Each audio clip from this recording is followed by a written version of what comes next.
menor taxa de juros da história. E aí, como que a gente investe? Eu sou a Mariana Abreu e essa é a Escola de Investidores. Eu trouxe um convidado muito especial que é o Lucas Collazo. Lucas, quer se apresentar para o pessoal? Eu sou analista de fundos da Rico Investimentos e hoje a gente vai falar sobre o quê? Taxa de juros baixa e como que a gente investe. Eu trouxe o Lucas para ele dar umas dicas para gente de fundos que a gente pode investir nesse momento de taxa de juros muito baixa. Mas antes de tudo, é importante a gente entender o que é a taxa de juros, não é mesmo? Vamos começar explicando então o que é a taxa Selic e como que ela impacta o dia a dia das pessoas? Vamos lá. A taxa Selic, ela é a taxa básica da economia, né? E como é que ela vai impactar na sua vida falando de investimentos? Basicamente, a renda fixa, né, boa parte dos investimentos mais conservadores utilizam a taxa Selic como base de remuneração, né? Então, agora que a gente está com a taxa Selic mais baixa, isso vai ter um impacto na rentabilidade desses investimentos mais conservadores que se pautam nessa taxa como remuneração. E aí, então, com uma taxa de juros mais baixa, isso significa que investimentos de renda fixa começam a pagar menos e a gente precisa começar a migrar para a renda variável, tá? Só que a renda variável ela é uma infinidade. Ela pode ser ações, ela pode ser fundos imobiliários. Sim. Então a ideia aqui é a gente fazer um apanhado e entender, dentro desse cenário novo, onde investimentos de renda fixa eles estão rentabilizando menos para a gente, quais são as opções alternativas. Mas antes eu acho que é legal a gente dar um passo atrás e explicar um pouquinho melhor da taxa de juros na vida das pessoas mesmo, né? Vamos usar como exemplo o caso dos bancos. Bancos que oferecem empréstimos com uma taxa de juros baixa, como que funciona e por que na verdade o Copom ele decidiu então reduzir essa taxa? Tá. Basicamente, a taxa de juros ela tem um único objetivo específico que é controlar a inflação, né? Então, pensa que a inflação seria a média dos preços dos produtos que você consome no seu dia a dia, né? Educação, moradia, né? Conta de luz, água, etc.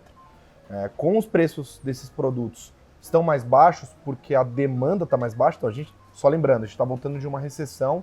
Então, a galera tava com o escorpiãozinho no bolso, não tava querendo gastar, e isso está pressionando os preços para baixo.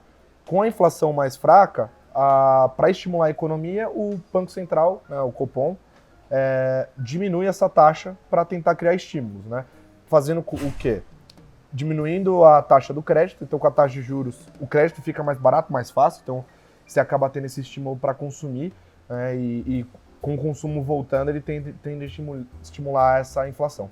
E justamente do ponto de vista, então, do investidor, enquanto a gente tem uma situação de taxa de juros mais baixa que estimula você fazer a aquisição de empréstimos, por exemplo, em banco, que daí seria um meio, por exemplo, de você estimular a economia, do ponto de vista de investidor, isso significa que ele começa, então, a ter uma rentabilidade mais baixa e começa a migrar para a renda variável. Esse é um fluxo normal que acontece nas aplicações, né? A ideia aqui, então, é a gente trazer quais são esses outros investimentos que ajudam as pessoas a terem uma rentabilidade mais alta agora. A gente gravou um vídeo explicando as 5 estratégias, né? Que aí é de reserva de emergência, proteção inflacionária, fundos multimercado de renda variável e a diversificação internacional. Então, se a gente fosse fazer recomendações, né, considerando um perfil conservador, um perfil moderado, um perfil agressivo, o que a gente poderia recomendar de aplicações num cenário de taxa de juros mais baixa? Vamos lá. Para substituir a poupança, né, a reserva de emergência, o ideal são os investimentos mais simples, que não vão oferecer risco nenhum para você. Um bom fundo que faz isso é o Trend Pós-Fixado. Tá? Ele investe todo o dinheiro dele basicamente em título do Tesouro Selic, com uma taxa de administração super baixa. Então é um ótimo investimento para você, o resgate é em D0, cai no mesmo dia. Tá? Então por isso é uma boa oportunidade para você fazer a reserva de emergência. E para aquele investimento um pouquinho mais longo que vai ter uma rentabilidade melhor, tem um fundo chamado Selection de renda fixa. É um fundo que compra cotas de outros fundos. Tá? Então por que isso é bom? Primeiro, a aplicação mínima dele é muito baixa, R$500. Segundo, ele não demora tanto assim para cair na conta, são 12 dias. Então é razoavelmente rápido. E outro ponto é que com pouco dinheiro você consegue diversificar mais o seu patrimônio, que é super importante. Aquela história de não colocar todos os ovos na mesma cesta. Quando você compra esse fundo, você está comprando vários fundos que compram outros vários investimentos, estão investindo em vários outros títulos. Então isso aumenta a sua diversificação, o que reduz o risco e aumenta a rentabilidade. Collazo, se a gente for considerar um perfil moderado, né? Para quem não entende perfil moderado, ele é o meio do caminho entre o conservador e o agressivo. Ou seja, é aquele que está querendo ter um retorno mais alto, mas ele ainda não está disposto a tomar tanto risco assim. Vamos lá, para um perfil moderado, o que a gente pode recomendar de fundo? Vamos lá. O investidor moderado, o que a gente costuma recomendar são os multimercados. Por quê? Porque os multimercados têm mais liberdade na gestão. Então, o fundo multimercado ele tem como premissa se adaptar às mudanças do cenário. Então, independente de como tá as coisas, ele vai se mudando, se alterando para poder adaptar a carteira. Um dos fundos que a gente mais recomenda são os fundos macro. Por quê? Porque eles investem em renda fixa e renda variável, equilibrando ali os investimentos para não ter tanto risco e ter uma rentabilidade melhor do que a da renda fixa. O fundo que a gente gosta é o XP Macro, tá? Tem 30 dias para cair na conta, ele precisa de um pouquinho mais de tempo para poder fazer a administração dos investimentos. E outro tipo de classe que a gente gosta para investidor moderado são os fundos long and short. Vou explicar rapidamente o que é long and short, que é fácil de entender. Uma parte do fundo fica apostando a favor de algumas empresas na bolsa e a outra parte fica apostando contra outras empresas na bolsa.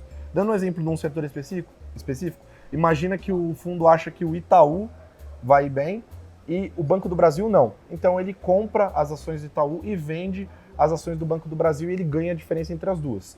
Então é um fundo que não vai estar apostando na alta ou na baixa da bolsa. Ele vai estar apostando nessas assimetrias, nessas diferenças entre as empresas. E ele é um fundo que tem uma tendência de ter uma rentabilidade muito boa no longo prazo. Legal. Então, recapitulando aqui, são duas estratégias, tá? Fundo macro e fundo long and short. Isso. Justamente para a gente conseguir trabalhar com diversificação, buscando um retorno mais alto do que a gente teria na renda fixa, mas ainda não tomando tanto risco quanto se a gente fosse para os fundos de ação, que são eles que a gente vai falar agora, certo? As pimentinhas da carteira. Para o perfil mais agressivo, Exato. né? Tá, vamos lá. Fundo de ação. Então, bom, o nome já diz. Esse tipo de fundo, por regulamento, eles têm que ficar com no mínimo 2/3 do dinheiro deles investido, comprado, apostando a favor de ações. Então ele tem uma tendência, ele é sempre tendenciado a apostar a favor da bolsa, tá? Então eles tendem a ter um pouco mais de volatilidade, mexe mais, né? Então você pode ter aquelas quedas um pouco mais fortes, mas também pode ter altas um pouco maiores também.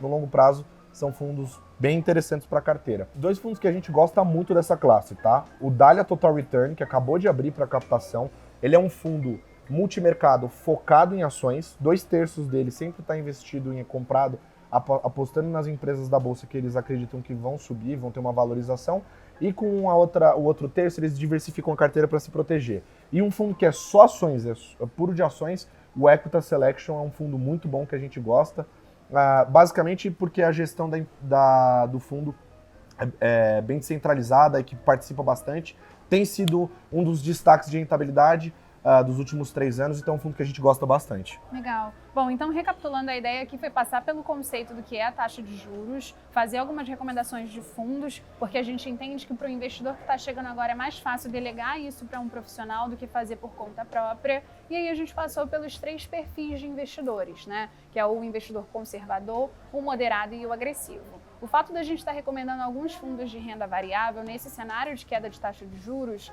não significa que a gente deva fechar os olhos para as aplicações conservadoras, tá? Ter uma reserva de emergência e ter uma proteção inflacionária continuam sendo muito importantes. Mas para aquele investidor que está querendo aumentar patrimônio ao longo do tempo, é muito importante incluir também essas outras aplicações, porque o cenário econômico, nesse momento, incentiva muito mais as aplicações de renda variável, tá? Eu espero que vocês tenham gostado desse conteúdo. Colasso, muito obrigada. Se ainda tiverem alguma dúvida, podem comentar, porque caso vocês não se lembrem, existe a Escola Responde, onde a gente sana todas as dúvidas dos pontos que não ficaram claros nesse vídeo. Não se esqueçam também de curtir, de seguir a Rico, porque assim esse conteúdo pode alcançar outras pessoas também. Até a próxima!